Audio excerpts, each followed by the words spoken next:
Frances walked past a row of fences to reach her mother's grave. The cemetery was dark and eerie, with only the sound of howling wind and cawing crows. Frances stopped near a familiar grave and wiped her mother's picture from the dust, feeling as if her warm, radiant eyes were smiling at her. Overwhelmed with emotion, Frances cried out, "Hello, Mummy. Yesterday I went to the police again, but they chased me away. It seems like the person who hit you is either rich or connected to the police, as everything was hushed up so quickly. They know I'm alone and don't have the money for a good lawyer. But don't think I've given up.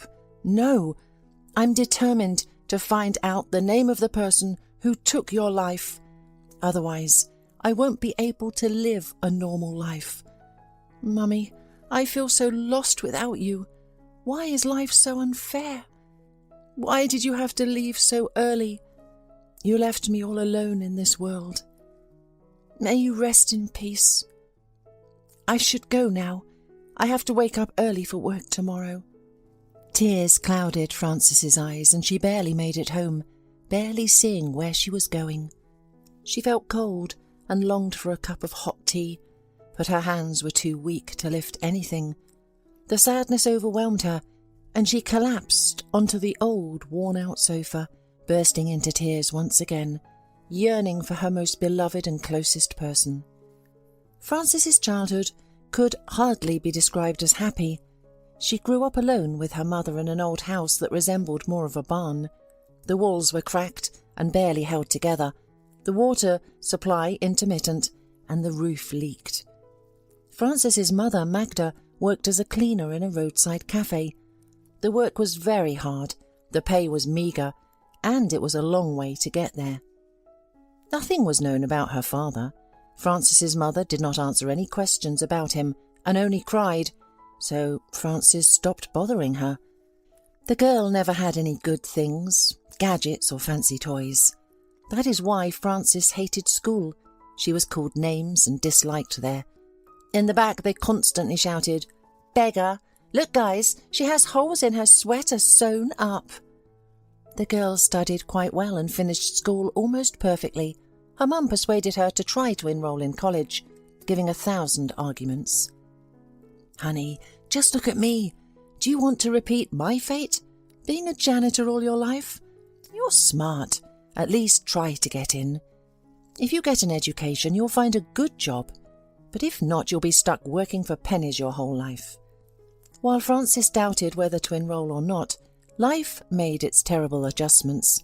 Once in the middle of the night, Frances woke up to find the room filled with acrid smoke and the kitchen on fire.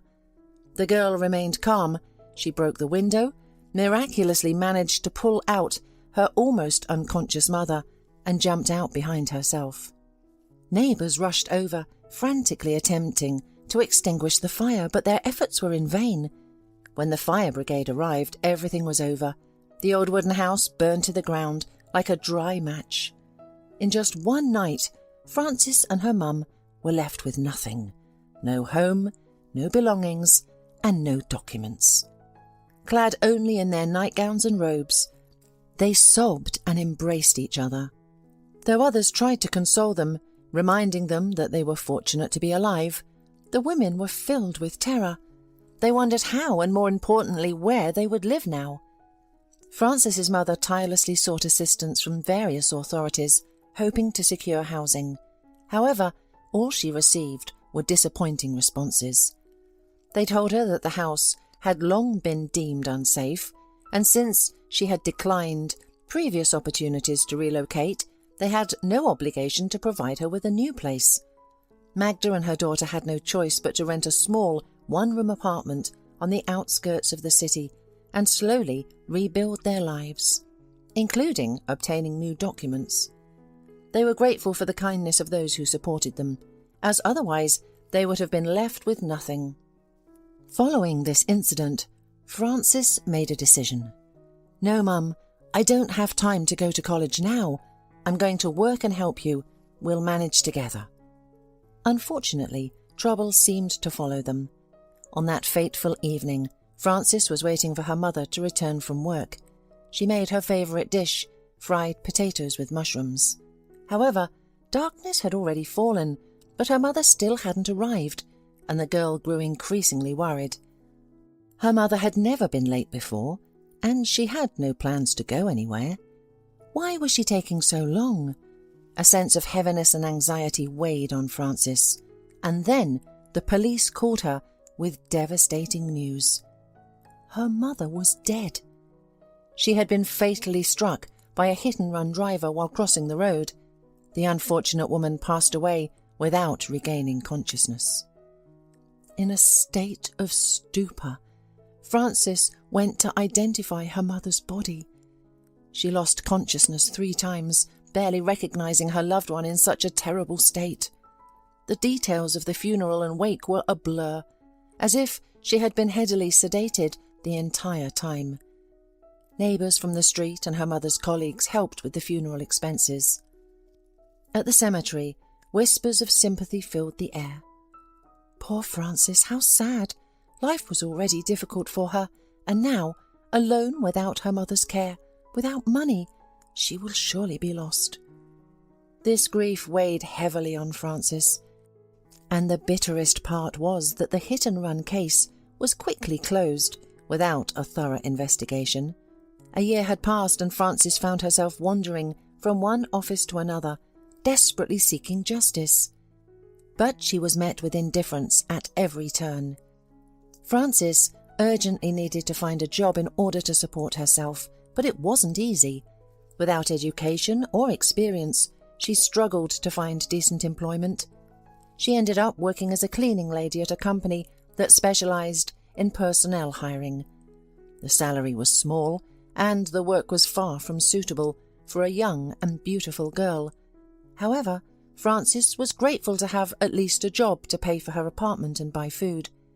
The employees at the firm looked at her with bewilderment and condescension, unable to comprehend why a young and attractive girl would resort to such work.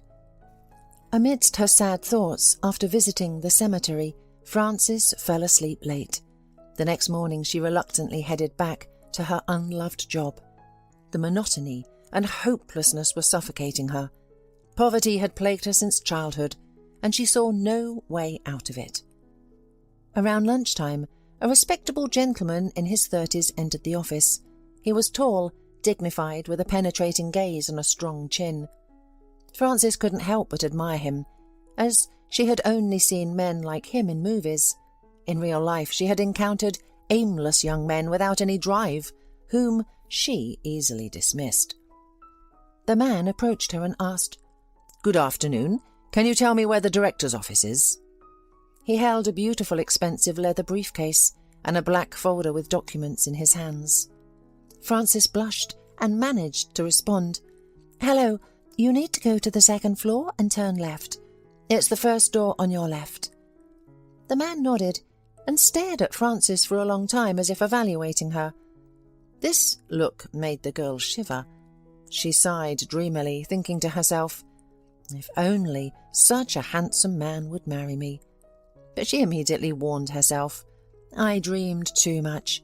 Handsome men don't marry cleaning girls." A couple of hours passed, and Frances started cleaning the restrooms. Suddenly, in the men's room, on the windowsill, she found the black folder that the visitor had been holding. He must have forgotten it. Frances dropped her cleaning tools, took off her gloves, grabbed the documents, and ran to the director's office.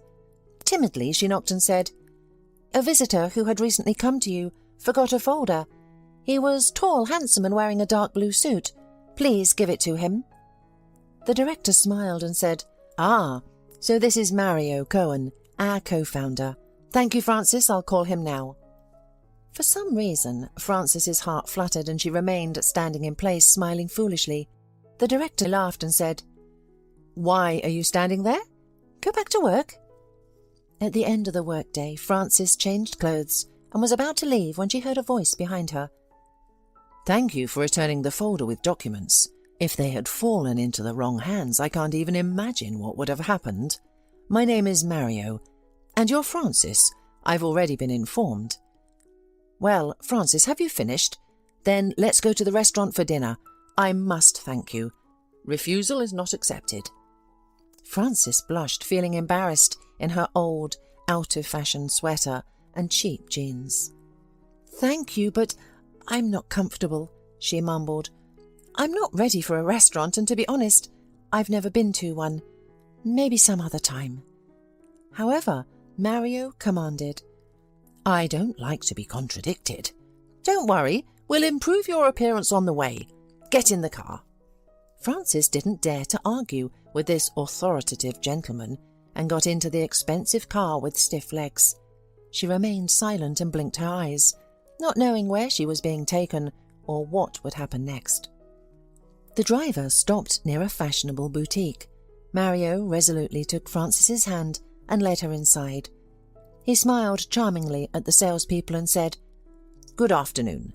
I need to take this princess to the restaurant right away. Dress her beautifully, as you know how to do." The salespeople seemed to know this client well. They quickly brought dresses and shoes to the fitting room and dressed up Frances. In just 10 minutes, a beautiful girl emerged from the fitting room, wearing a warm, tight, peach-coloured dress that fit perfectly, high boots that accentuated her slender legs, and a coffee-coloured coat and small leather handbag that completed the look. Frances couldn't believe her eyes.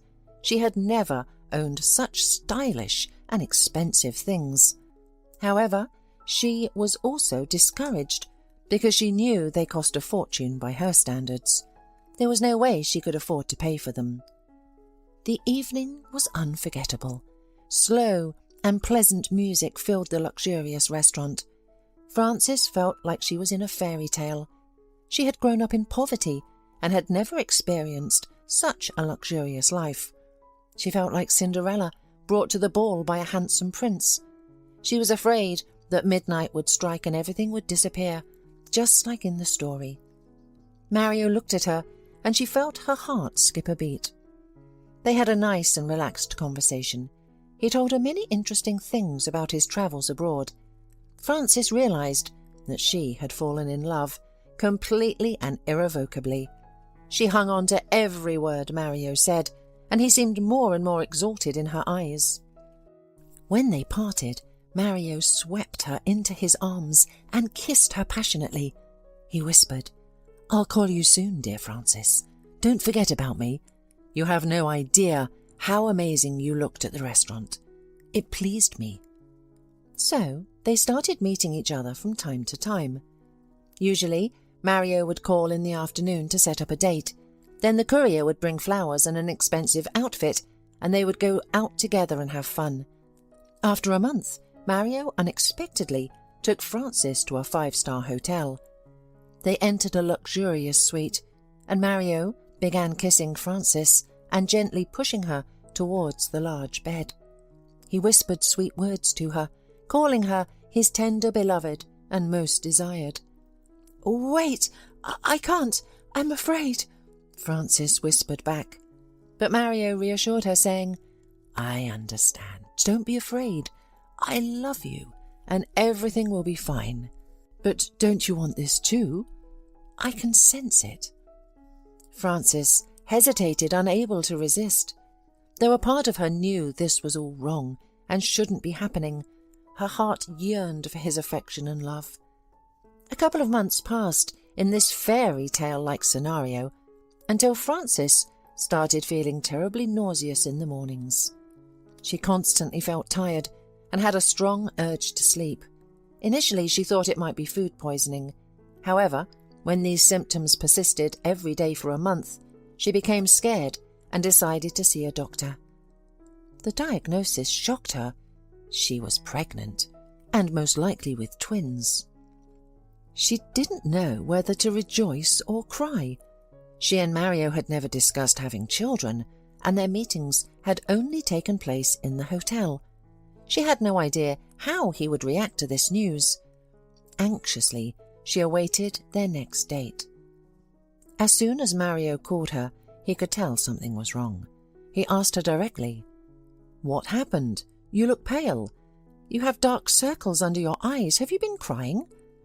Frances swallowed hard and confessed, "Mario, please don't get upset. I'm pregnant." Here are the ultrasound results. It's still early, but it appears that twins are on the way. They're your babies too, right? I'm so scared." Mario recoiled and grasped his head, exclaiming, "What a fool you are! Were you born yesterday? I thought you were using protection. There are special pills available now. This is all so embarrassing, baby. Look, maybe it's not too late to get rid of it. I'll find a good doctor who can do it anonymously and carefully. I'll take care of all the expenses. I'm at the peak of my career, and I'm going abroad soon. I don't want kids yet. Don't get me wrong. And you're still so young. 2 is such a burden. Be smart. Listen to me. Do as I say. We're fine the way we are. Why complicate such an easy relationship? You must understand that I won't marry you. I just won't be understood in high society." Frances sat there, heartbroken. She never expected such cynicism from the man she loved. She cried and pleaded, "Mario, I don't want to terminate it. These are living beings. Why are you even with me if you didn't want to get married? I thought you loved me and that we were serious." Suddenly Mario replied sharply and harshly, "Don't be ridiculous, baby. Am I not doing enough for you? Is something lacking? This is life, not a fairy tale. Yes, I like you, and yes, I'm happy with you, but don't expect more. I've said it all. Either you do as I suggested, and we continue seeing each other as before, or you can live your life as you please, but without me. And don't try to blackmail me with illegitimate children. I won't acknowledge them. Think, and think hard." Frances ran out of the restaurant in tears and walked home. She sobbed and resented. Jerk! Such a jerk! To him, I'm just a girl for pleasure, a beautiful doll and nothing more. What a fool I've been. A businessman and a washerwoman. It's really ridiculous. God, what am I going to do? How am I going to support 2 kids on my own? It's so disgusting and revolting. I mean nothing to Mario. I wish I had never met him at all. But how can I live without his touch, his lips, his tenderness? How can I make myself forget him? He tamed me like a stray puppy and then threw me out of his life. The next day after work, Frances went to the cemetery to visit her mother. She fell to her knees and sobbed beside her mother's grave. "Mummy, I'm so lost. I've fallen into a trap. I thought I had captured happiness by the tail, but it has turned into a disaster. Mummy, what can I do? I'm following in your footsteps. What will I tell my children? Where is their father? How will I manage with 2? And maybe Mario is right, and I should do as he said. Why won't you say anything? Please tell me." Suddenly the sky darkened, and a strong gust of wind blew, followed by a downpour that seemed to come out of nowhere. The girl was frightened by the eerie and mystical atmosphere. She crossed herself and whispered, "I understand now, Mum. I won't go against your wishes. I won't harm the children. I will endure everything. This is my fate. Thank you for your guidance, my dear." As Frances walked back home, the sky cleared and the sun peeked out. It seemed like the usual changeable spring weather, nothing out of the ordinary. But the girl was certain that all of this had had a more in-depth meaning. She knew her mother believed in her and would never agree to getting rid of the babies. She would face the challenge and find joy in having 2 little blessings. When Frances called Mario to inform him of her decision to keep the children, he abruptly hung up the phone and disappeared from her life forever, going abroad on a long business trip. Homesickness and depression overwhelmed the girl as she desperately missed him. Her mind understood that he was a scoundrel and their relationship had no future, but her heart betrayed her, longing for his sweet embrace. Soon her co-workers learned about her situation. The news spread, and jokes and laughter followed. They whispered, "Our cleaning lady went off the rails and got pregnant by some unknown man. How disgraceful." Washing floors all day long became increasingly difficult for Frances. She grew tired and counted down the days until her maternity leave. She ate very little, trying to save money for the birth of her children. As a result, her belly wasn't very big, despite carrying twins. After going on maternity leave, life became even more difficult for her. The girl took the place of her retired cleaning lady to clean the territory of her apartment building, even though it was unbearable. One day, overwhelmed with despair, hopelessness and tiredness, she sat down on a frozen bench with a groan. Her back ached, sweat streamed down her back, and Frances suddenly cried out as she looked at the steam rising from her rough red hands. Nearby, a homeless man lingered near the dumpster, his age indistinguishable due to a tangled beard and a hat pulled down over his eyes. He approached Frances and timidly asked, "What are you doing, sister? Mopping floors while pregnant? You shouldn't be doing this. Why are you crying?" Frances had so much on her mind that she poured out her heart to this stranger. "I can't take it any more. I've been unlucky since birth. I lived with my mother in a hut, then it burnt down. My mum was run over by some scumbag on a crosswalk.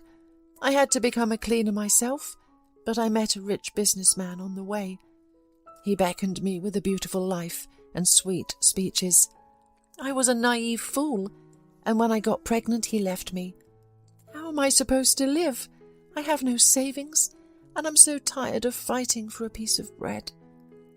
I'm sorry that I'm blowing your mind, but I needed to express myself. I need to go."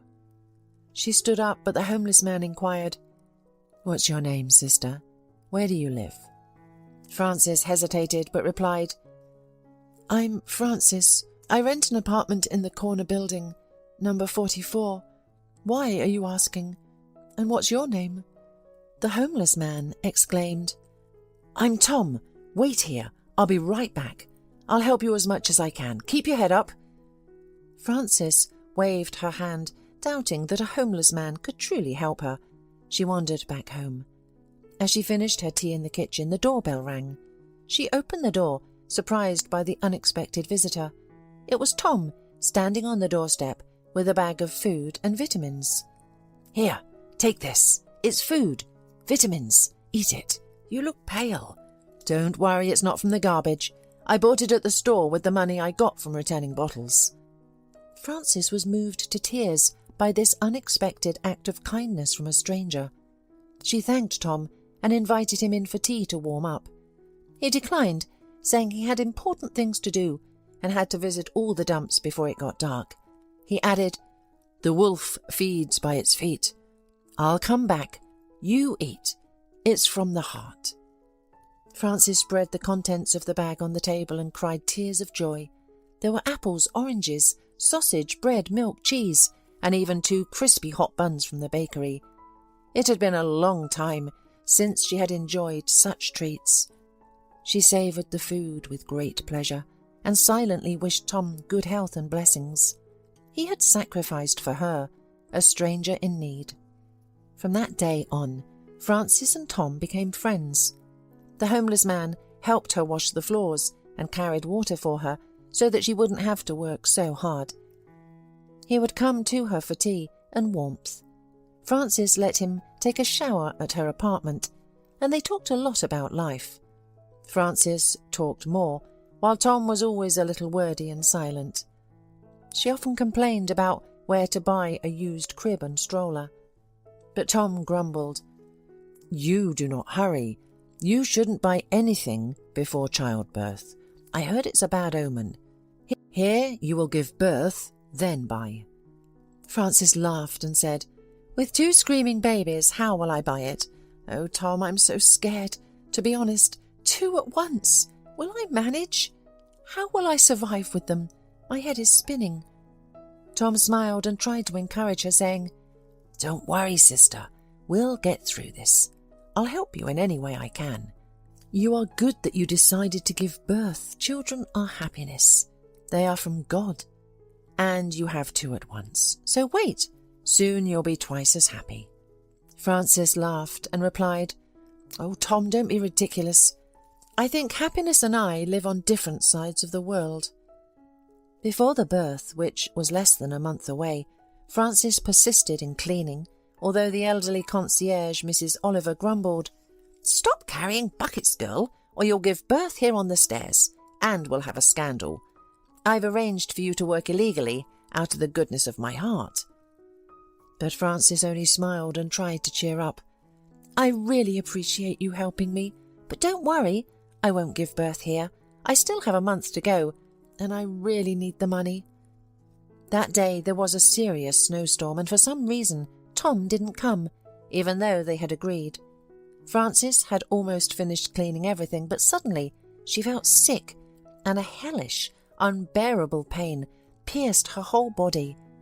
Blood rushed down her legs. The poor woman barely made it to the apartment and called an ambulance. Francis's condition worsened, and she was taken away on a stretcher in a semi-fainting state.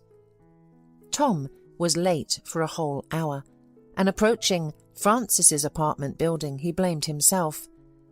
"I'm not a man of my word. I promised to help Francis. She'll think I'm a blabbermouth."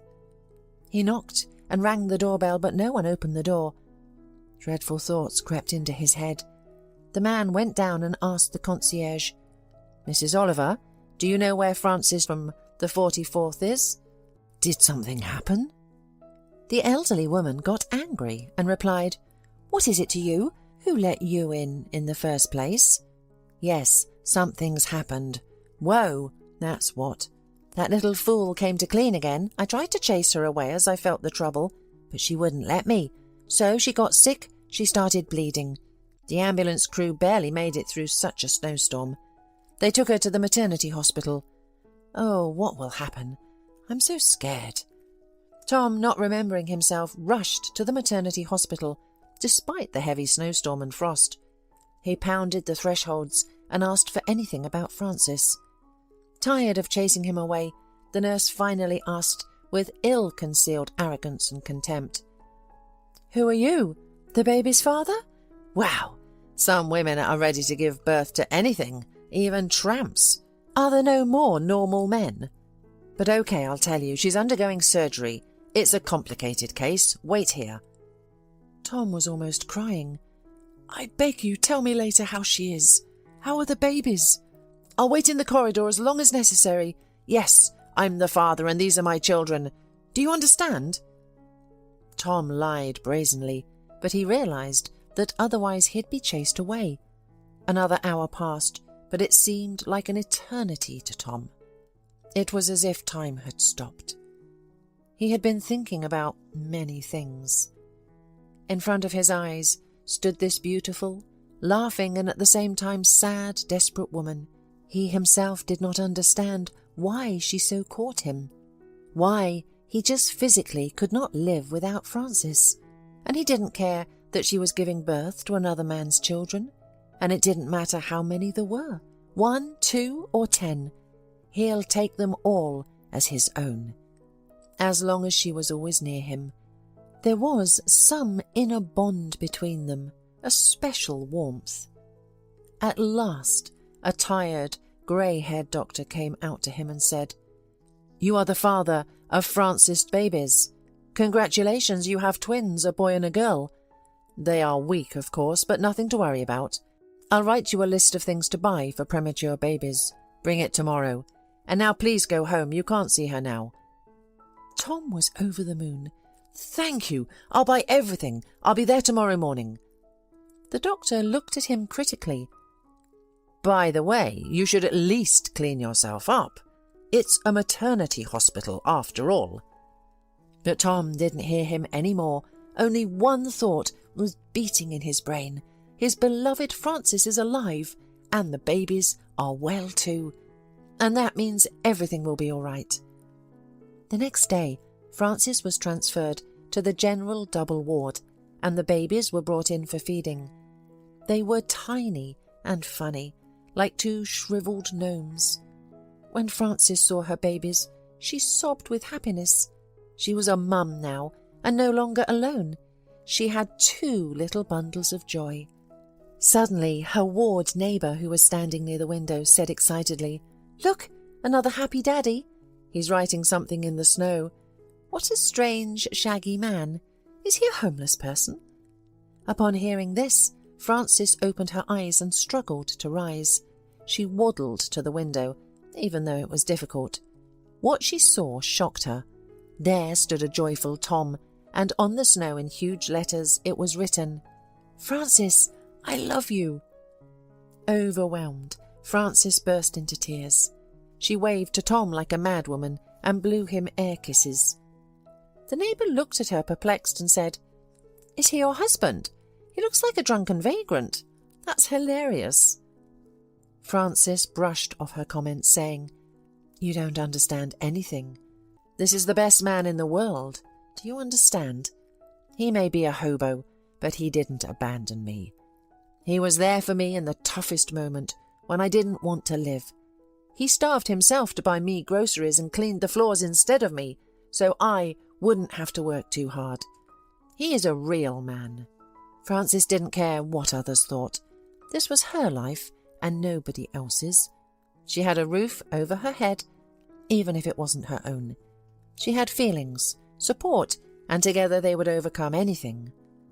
A nurse entered and shocked Frances once again, saying, "Your children's father brought all the necessary things for newborns, so don't worry." Frances was shocked. Where did Tom get the money?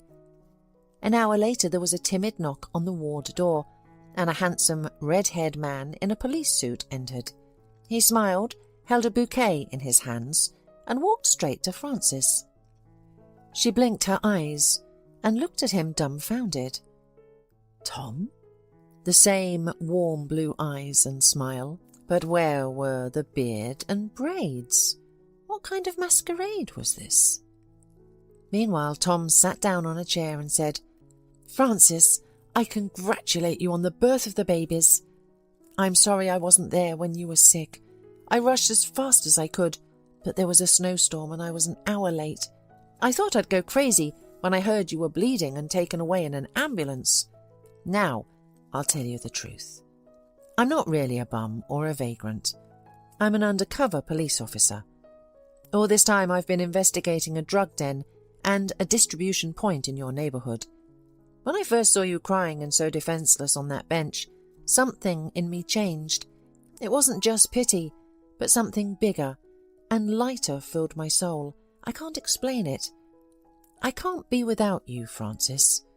Marry me. The children will be ours, and I'll give them my last name. I want to spend my whole life with you, and I don't need anyone else. I have my own 2-bedroom place, and I'll take you and the kids there if you agree. I'm not a millionaire, I'm not rich, and my job is dangerous, but I'll always be there for you." The other woman in the ward wept, and then she went out into the corridor, realizing that Frances and Tom needed a moment alone. Frances cried tears of happiness and whispered, "Tommy, my darling, thank you for everything. I agree. I believe in you, and you supported me in my darkest hour. But I'm scared. What if you quickly get tired of everything? Taking care of 2 babies is very hard. There will be sleepless nights and exhaustion. Will you be able to love them as your own? Just answer honestly. And how will your parents react to all this? They'll probably be against it." "I will try very hard," Tom said firmly. "You just trust me. I won't betray you, hurt you, or disappear. Now we are together, hand in hand for life. I love you, Frances. I've always lived my own life.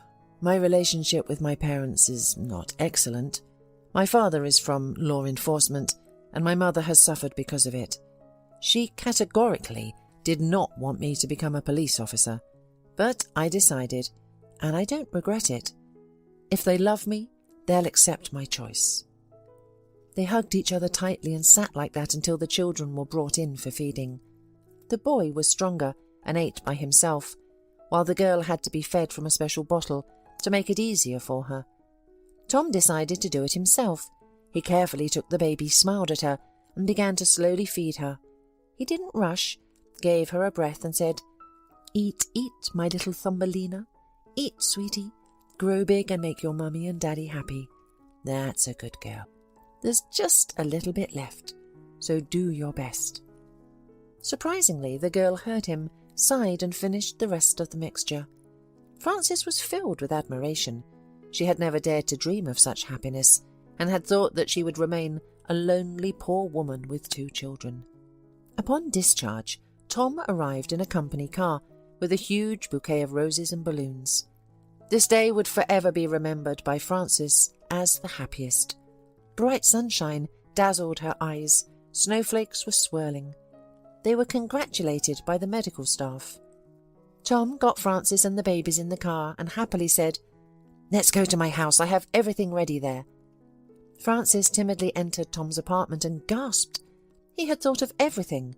The nursery had everything they needed, including cribs, a changing table with a dresser stocked with neatly stacked diapers and onesies, and a twin stroller.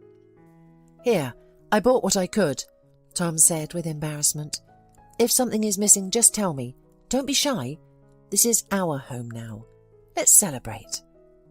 The man deftly undressed both of the babies. Frances fed them, and they fell asleep sweetly, warm in the warmth. Frances and Tom went into the kitchen. The man began to fuss, but Frances pulled him back, saying, "No, let me set the table myself. You wait for the ready."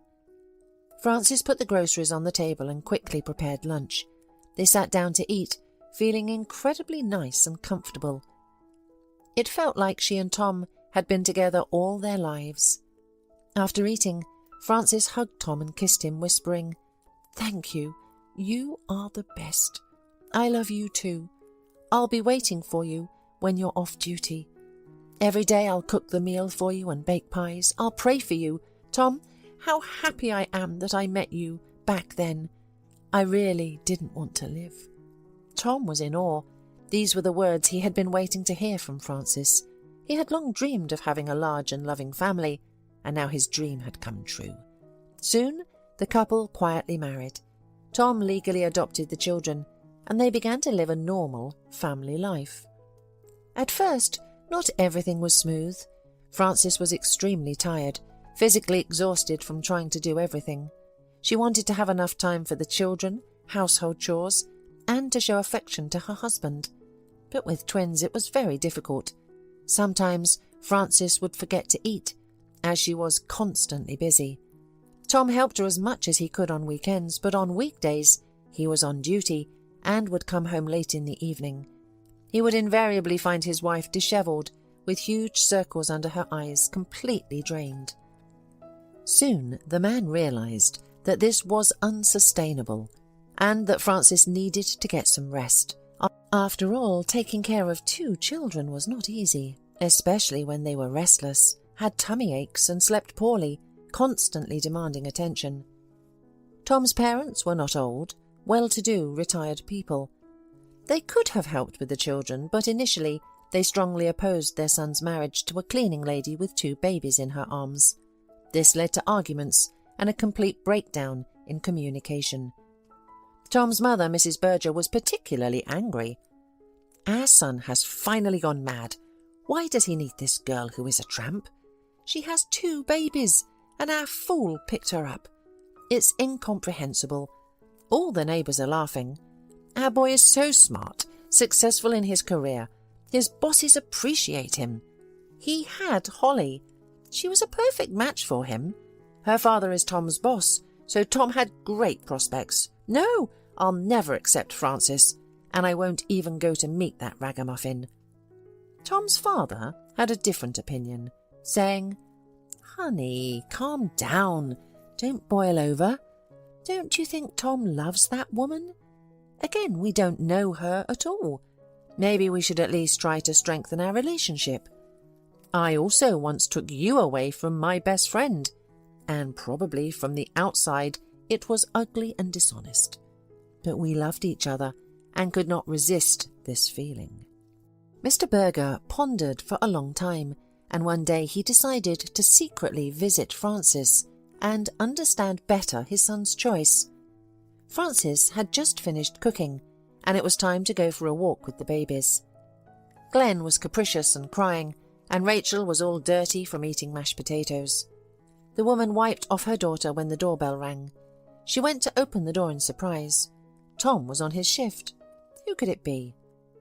When a thin, pretty woman with a long, beautiful ponytail, wearing an apron and holding a crying baby in her arms, opened the door, Mr. Berger was taken aback.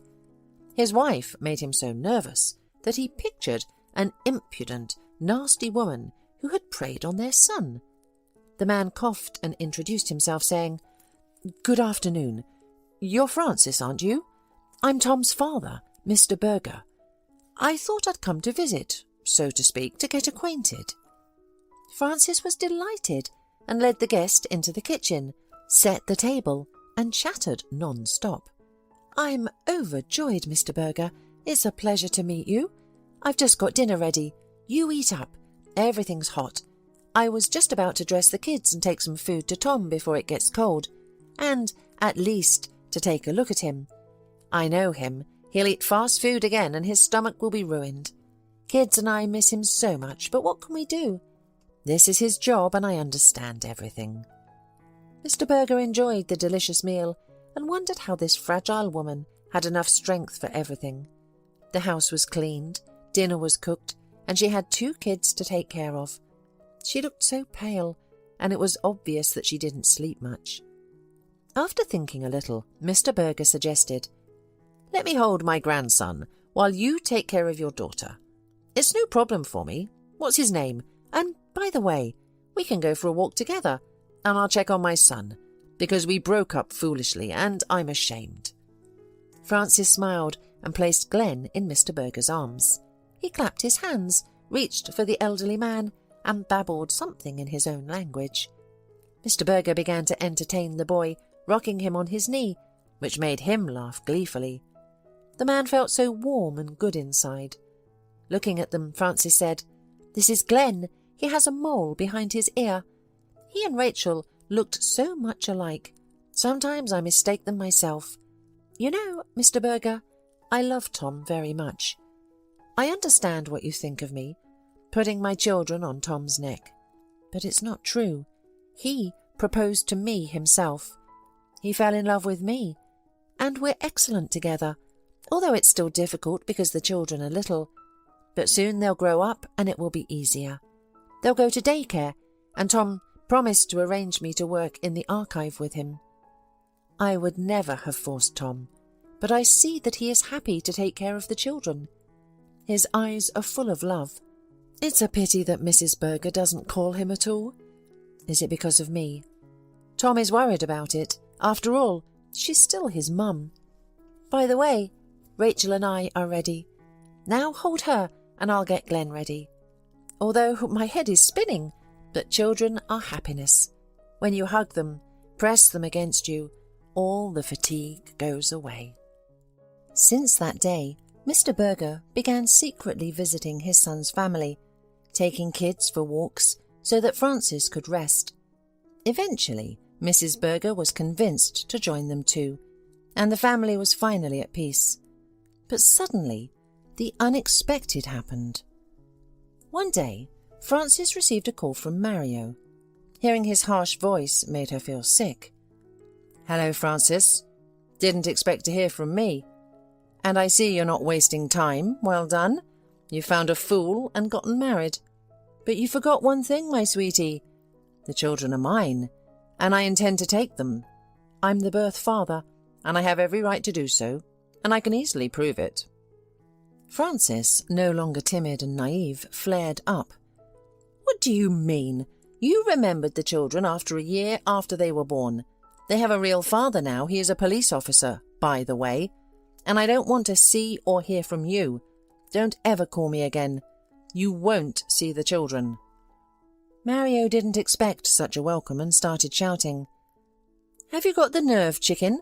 I have so much money that I don't care about your officer. I'll crush him, and I'll take the kids anyway. I'll make the genetic test, and take them abroad if they are mine. Is that clear? It's better to negotiate amicably. Otherwise, I'll make your life with your Romeo difficult." Francis hung up the phone and burst into tears. Concerned, Tom asked, "Darling, what happened? Who called you? Your ex-boyfriend? What does he want? I'm not giving you to anyone, and I'm already terribly jealous." "He doesn't need me," Francis answered through sobs. "He said that he would take my children away, certainly. He mentioned genetic testing, and if I don't give them to him, he'll make our lives miserable. Tom, I'm so scared. You have no idea the kind of connections he has. He can get away with anything. What if he really takes the children away from us?" Tom hugged his wife and reassured her. "Francis, look at me. Don't cry. Calm down. I promise you, nothing will happen to the children. Let's go to my parents now. My father has worked in law enforcement all his life. He'll tell us what to do. I'm with you. We're together. I won't let some autocrat destroy my family." At the family council, it was decided to send Francis and the children to the Aunt Lynn, who lived in the village. Mr. Berger reasoned, "No one knows about her. They won't look for Francis there. It's better to be safe. Meanwhile, Tom digs into Mario's background and find any dirt on him. People like him must have dark secrets. This is our only chance to expose him." Francis quickly gathered the children, and Tom took her to the remote village, to Aunt Lynn's house. It was wonderfully quiet and nice there, with a forest, a river, and an old cosy house. Aunt Lynn took one look at Francis and the children and immediately said, "My dear, you should get some rest and relax. I'll take care of everything. Come in. Make yourself comfortable." 2 weeks had passed. Aunt Lynn had worked miracles, and Glenn and Rachel started sleeping and eating much better, and they were less irritable. Despite this, Francis was exhausted and worried about how Tom was doing, because there was no communication at all. Finally, Francis's wait was over. Tom had come for her. From the doorstep he said, "Francis, I found out everything about Mario. You won't believe it. First, he went abroad and contracted a venereal disease, which made him completely infertile. That's why he decided to think about having children when he returned home. But that's not the point. I found camera tapes, checked his car, and guess what? It was Mario who hit your mum and caused her death. He even got out of the car, realized what he had done and ran away. What a scoundrel! I got everybody fired up. How is it possible to close such an easy case? The evidence is right there. He was so sure of his impunity and ability to buy everyone off that he didn't even bother to check if there was a camera. Now Mario won't be able to escape. He's already in custody, and he will go to jail. No doubt about it."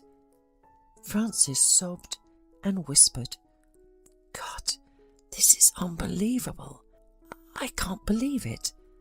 The biological father of my children killed their grandmother. Tommy, please, I need to talk to him. I need to look him in the eye. Is there nothing sacred to him anymore?" "Thank you, my love, and thanks to your dad too."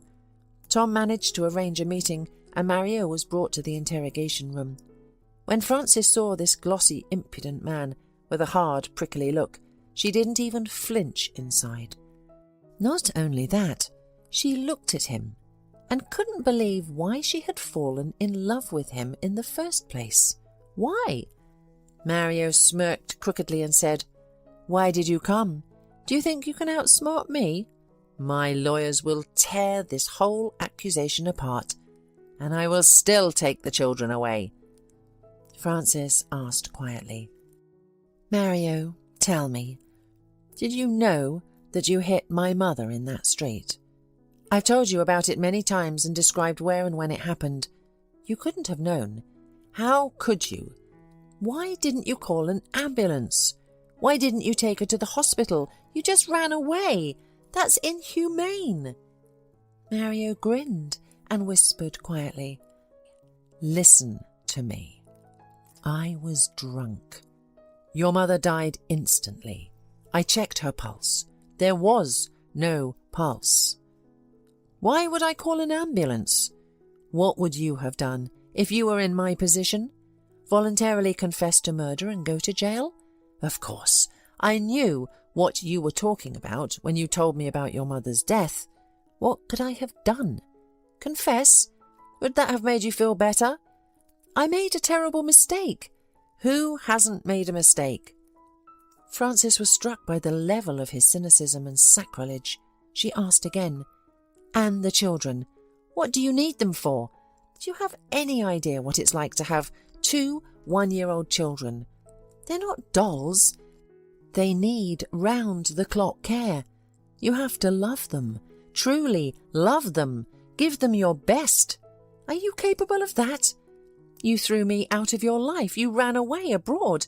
You wanted me to get rid of them.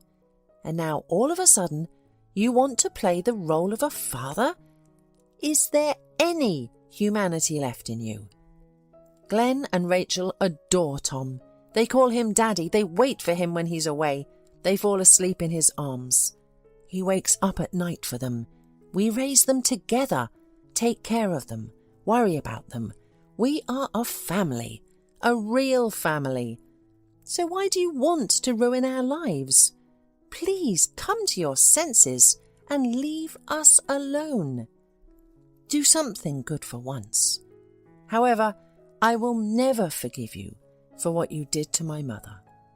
Mario returned to the cell and began pounding furiously at the wall with his fist in anger. He roared in a frenzy, realizing that Frances was right about everything.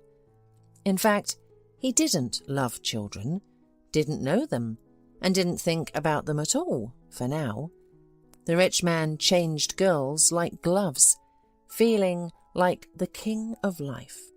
It was only when one of them gave him a bouquet of diseases, which he barely cured, that he suddenly realized he was living for nothing.